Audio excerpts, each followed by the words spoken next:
Only the best pilots get to fly fighter jets.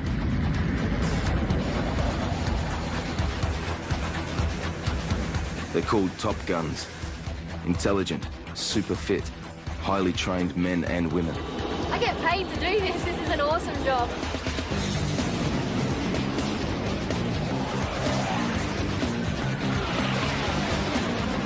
They're at the front line in defense of the nation, flying some of the most awesome and lethal aircraft ever built. They are prepared for war. But at times of peace, fighter pilots guard against terrorist attack. Single aircraft, you have entered a restricted zone. You will be intercepted by Australian military aircraft. With supersonic jets and space-age weapons, combat pilots are the first and last word in protection from the air. But away from all the hardware, the discipline, and the camaraderie, fighter pilots are husbands, fathers, and sons.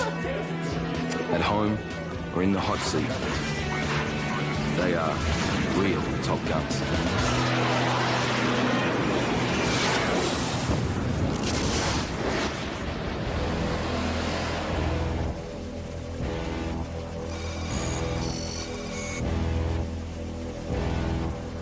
There's enough firepower on this airstrip to destroy a fleet of enemy aircraft.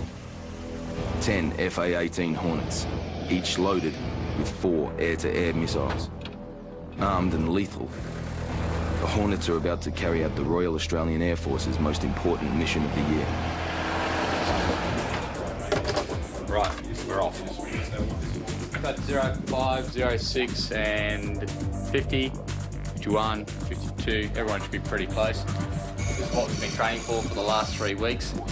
It's what we get paid for, it's our job.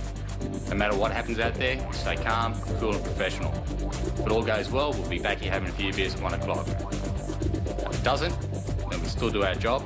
We get back down the ground, we debrief appropriately. The pilots of 77 Squadron are about to fly in Operation Acolyte. This is the Melbourne Cricket Ground. Tonight, 100,000 people will come to see the Commonwealth Games opening ceremony. With world leaders in the crowd and a global TV audience, it's a prime target for terrorists. Security forces have combined to provide the tightest protection of a public event ever seen in Australia. Any threat from the skies will be dealt with by the Air Force.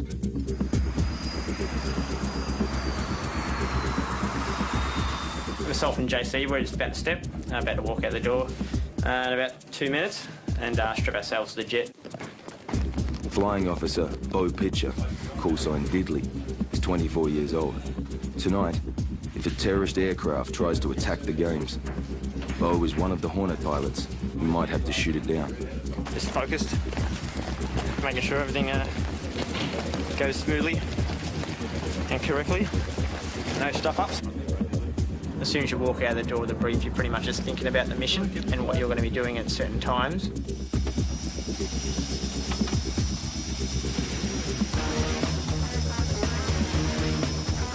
The FA-18 Hornet. F stands for fighter, A for attack. It has 2 tails, 2 engines, with 9 weapon stations carrying bombs for ground targets and missiles for ships and enemy aircraft.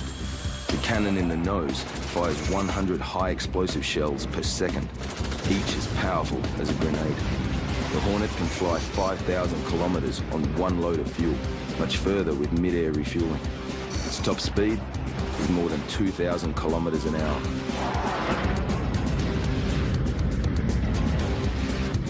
Bo Pitcher will get to the Melbourne Cricket Ground 300 kilometers away in only 12 minutes.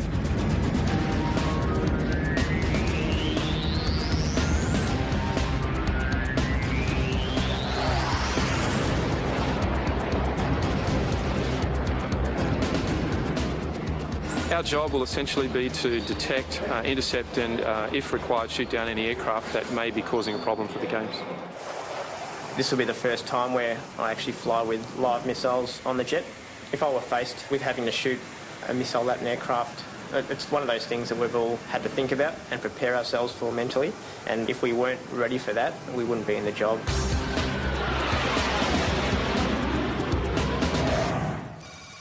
In Australia's far northwest, at Tyndall Air Force Base, another fighter pilot is also on a mission.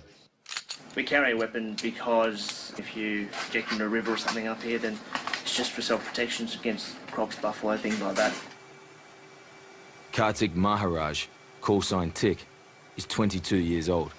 Basically, they've given me a tub today, which is a two-seater. Not much room to move. You're strapped in fairly tightly to the ejection seat, and there is an explosive charge. So when you initiate the firing sequence, the canopy will be pushed back to unlock all the hooks, and then will be blown with the explosive charge up and clear of the aircraft. Trigger on the front for your missiles and for your gun pack as well.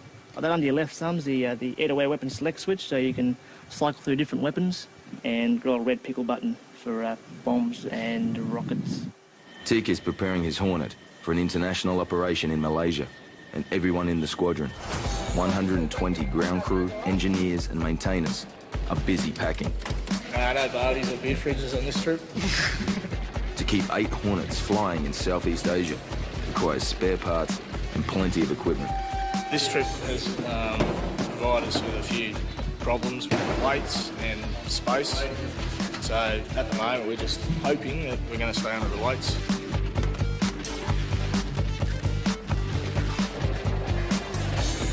Every person in 75 Squadron has a critical job in the mission to Malaysia. We're strongly involved with Malaysia for the war on terror, specific organisations which are a threat to our country and to our national interests. Jemaah Islamiyah is just one of them, but that's one you certainly would have heard of, and Al-Qaeda offshoots.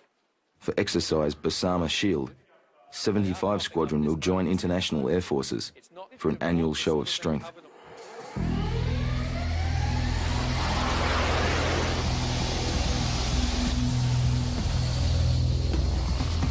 Before the 5-hour transit to Malaysia, Tick's jet needs a test flight.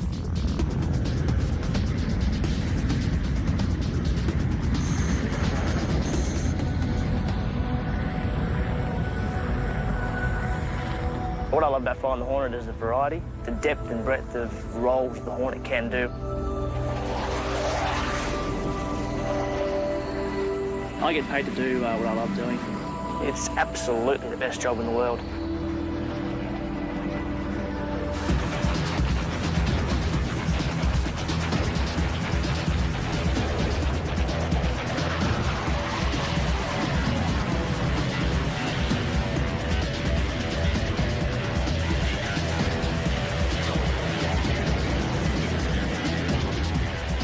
Flying we do is always exciting, it's always challenging, always looking for better ways to do things, and trying to get the best result out of everything we do.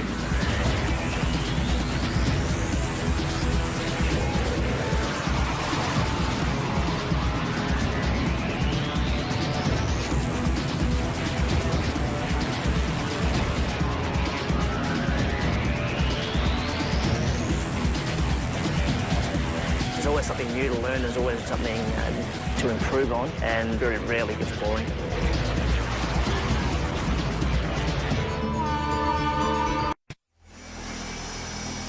Tick's Hornet is performing well in the air, but on the ground, there's a problem. The jet won't steer properly when taxiing.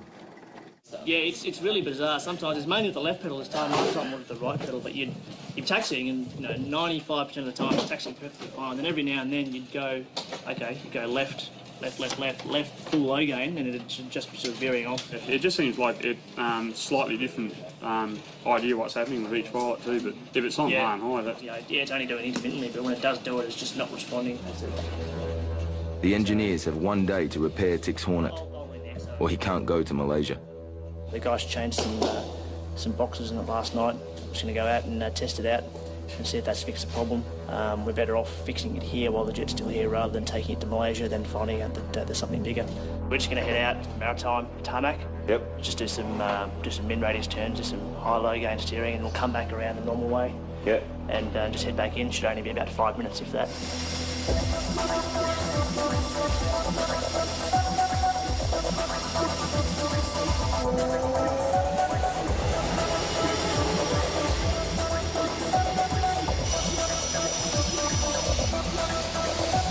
While the engineers get to work, Tick has another critical mission.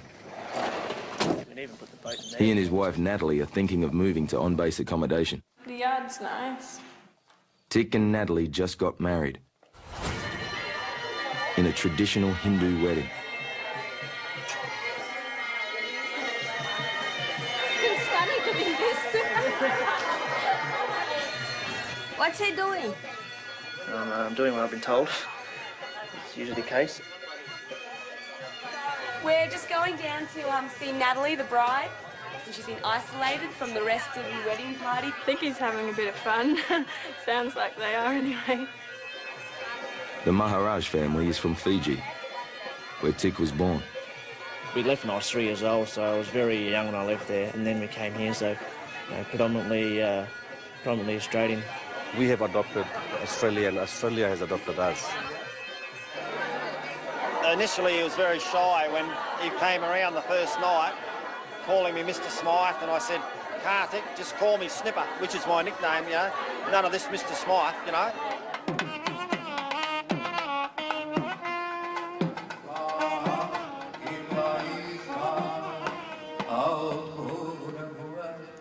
He's currently in the 75 Squadron at RAF Tyndall. So for all of you who couldn't understand that military jargon, basically Kartik is a pilot.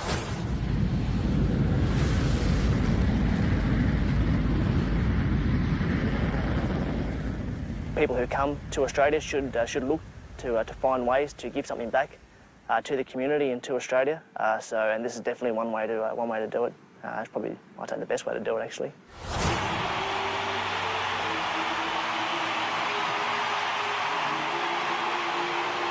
The Commonwealth Games opening ceremony is underway.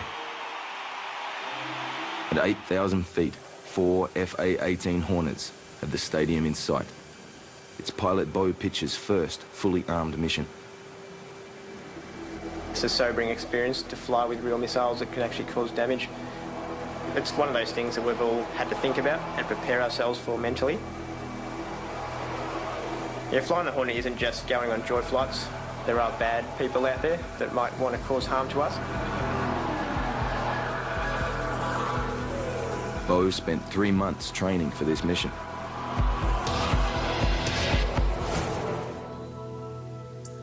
We have a Hornet simulator, which is an exact replica of the Hornet cockpit and has the same flight characteristics and performance as the real jet does.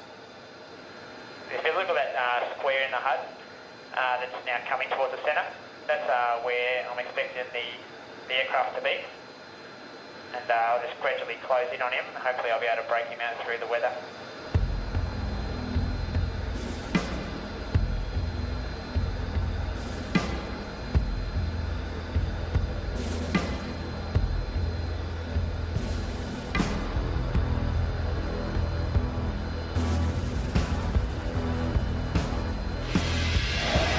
An hour into the opening ceremony, and no sign of trouble. Everybody's walking into the stadium. Hopefully it's a nice, quiet, fun, exciting event. And we got the boys up overhead providing the cap. Make sure nothing bad happens. It's good. But now, air defense officers detect a civilian jet heading for the secure zone. Single aircraft 5 miles west of Lilydale, heading south, squawking 1200. You are approaching a restricted zone. Turn immediately onto a heading of 360 degrees, or you will be intercepted by Australian military aircraft. Despite the warning, the unidentified jet enters the no-fly zone. Turn immediately onto a heading of 360 degrees, or you will be intercepted by Australian military aircraft.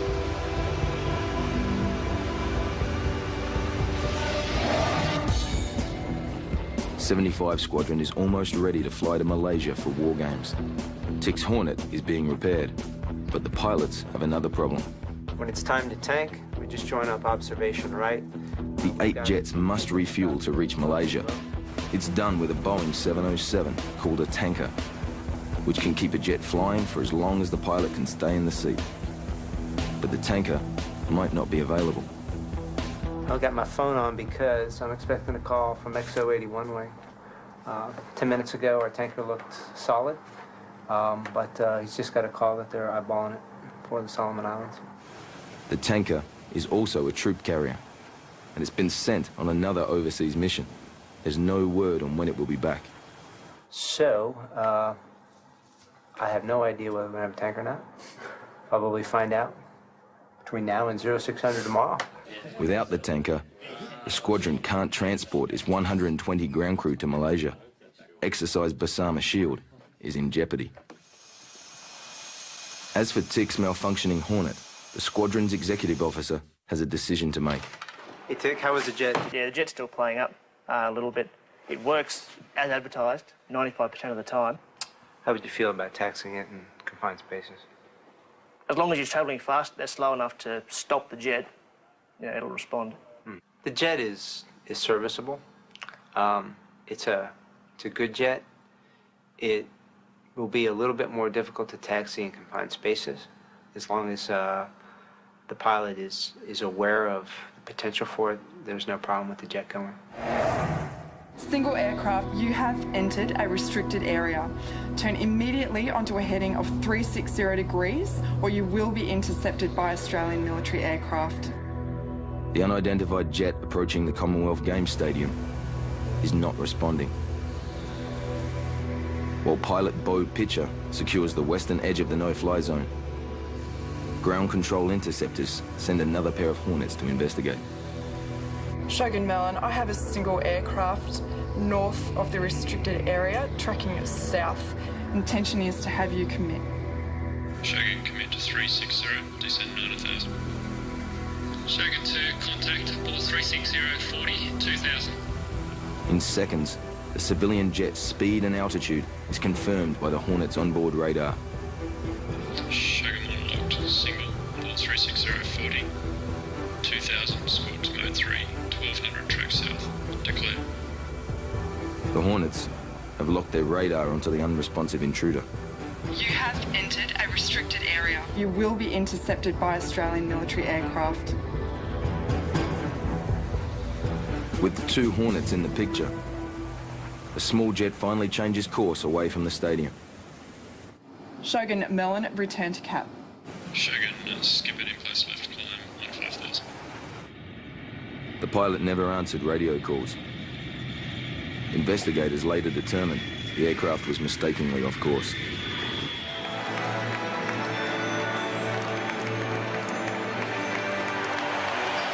The games remain secure, but as the opening ceremony reaches its high point, pilot Bo Pitcher is running out of fuel.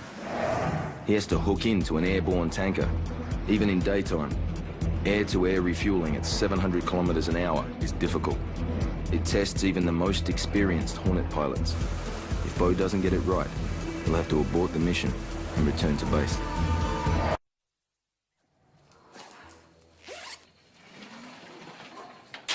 Hornet pilot Kartik Maharaj is off to Malaysia, leaving his new bride at home. It's about 3 months every year he's away. First weekend's okay, second weekend is getting there, and any time after that is really hard. Our tanker's been recalled to do other duties, so we're not going to have a air-to-air refueling tanker on the way to Butterworth, so we've had to stop halfway to get fuel. So that's been a change of plan, really. Aircrew rations. This is apparently lunch. It'll be a long, lonely flight to Malaysia, and the Hornet has no onboard toilet. If you need to answer nature's call, that's it there. Just save the seat, unstrap, loosen straps, and get soaked up by the crystals in the end. Particularly hard if you're wearing a goop suit. Just a big rubber suit underneath, which has an open jaw up here around your belly with a zipper. So you need to sort of push up that bad boy like Dr. J. I've never done it before. The sky's clear and the weather on the way is pretty good. Should be a good flight. Boring, but good.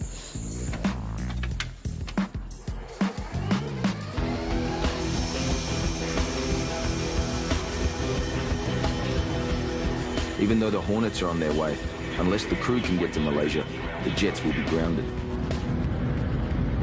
And there's still no word on the 707 troop carrier.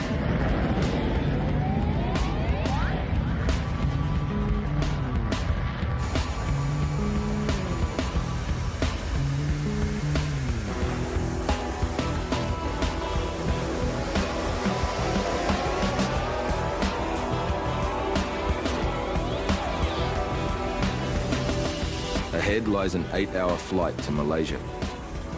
All the pilots have to do is work out how to get there.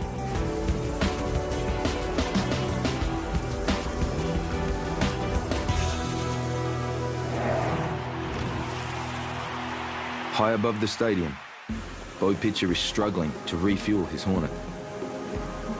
Air refueling is a difficult task as it is during the day, and being at night just adds another element to it. I find it quite uncomfortable to actually go there and touch another aircraft while you're airborne. It's a little bit scary, especially when the hose starts bouncing up against your aircraft. It's not a very good place to be. Don't watch the basket. Yeah, I had JC on my wing as my lead for that mission, and after he had refueled, he could then just establish in a position where he can watch what I'm doing, and he gave me some little pointers over the radio. Is that all? Right, continue your killing your closure too early. Get back into the stabilised position. Line up your references. It was good to have somebody with experience to just point you in the right direction. And just move in at a slow walking pace. Come.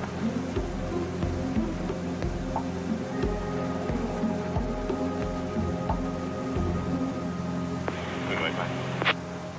Thanks for the tip. Yeah, when I finally got in there, it was a sigh of relief, I guess, from my cockpit.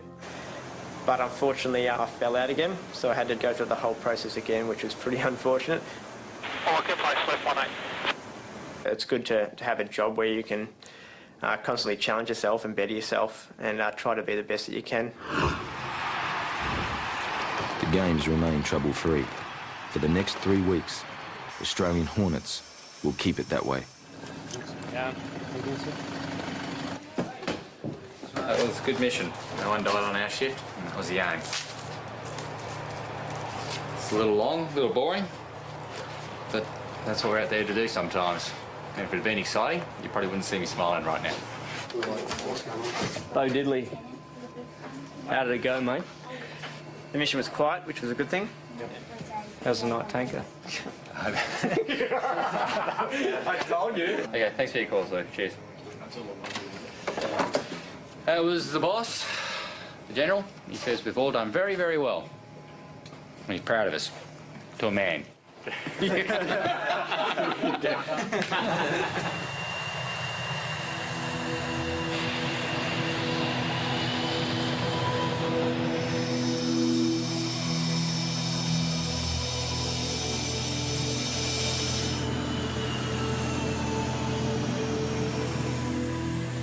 I've undergone training for 5 years in preparation to go to war, and going out there in a war in a hostile environment, we are under threat, and that's where our training comes in to ensure that we do make it home safely. Yeah, I'm not sure how much my parents have actually thought about that. Well, you're always worried. When he goes off to war, yeah, of course we'll be worried, but we know that he's highly trained and yeah, he'll come home. He'll come home. The Aussies come home. They come home. We all knew that eventually he'd end up going away and joining the Air Force, but reality sort of hit when he got the call saying he has to go, and that was sort of it. I still, after 3 years of being with him, don't quite believe that he is a fighter pilot. It sort of hasn't sunk in yet. Yeah, to have a son as a fighter pilot, I mean, that's pretty rare. In Australians, but they only got 52 flyers, and have my grandson flying one of them, I can cry.